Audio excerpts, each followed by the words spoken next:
দেখো রেডি হয়ে গেছে বাটার পনির মশলা, একদম ঘরোয়া প্রসেসে। তাহলে চলো দেখে নিই কীভাবে বানাই।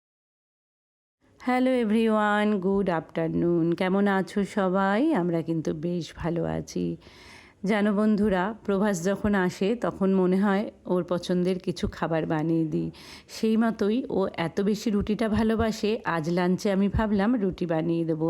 তার সাথে ঘরোয়া প্রসেসে বাটার পনির মশলা বানাবো।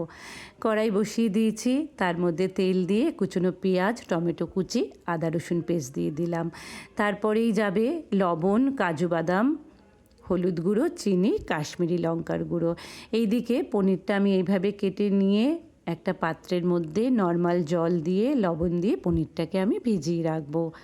মশলাটা কষে যাওয়ার পরে তার মধ্যে দিয়ে দেব জিরে পাউডার, ধনে পাউডার। আবারও বেশ খানিকক্ষণ নাড়াচাড়া করার পরে ঠান্ডা করে নিয়ে মশলাটাকে আমরা একটা ফাইন পেস্ট তৈরি করে নেব। সেম কড়াইয়ের মধ্যেই আমরা এই পেস্টটাকে দিয়ে আবারও একটু নাড়াচাড়া করব। নাড়াচাড়া করার পরে এই যে সানরাইজের বাটার পনির মশলাটা দিয়ে দেবো। এটা কিন্তু একদম অপশনাল।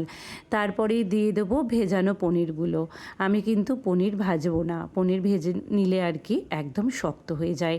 তারপরেই দিয়ে দিলাম কসুরি মেথি।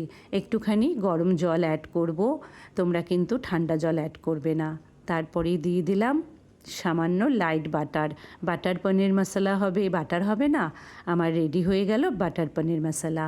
তারপরেই ভেন্ডি আলুটা ভেজে নিলাম। এই দিকে এবার আটাটাকেও মেখে নিচ্ছি।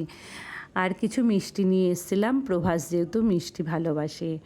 তারপরেই চলে গেলাম স্যালাডটা রেডি করতে। এখানে স্যালাড বানিয়েছিলাম শসা, পেঁয়াজ, গাজর, বাঁধাকপি, ক্যাপসিকাম সমস্ত কিছু দিয়ে, লেবুর রস, সামান্য গোলমরিচ গুঁড়ো, চাট মশলা দিয়ে খুব ভালো হয়েছিল খেতে।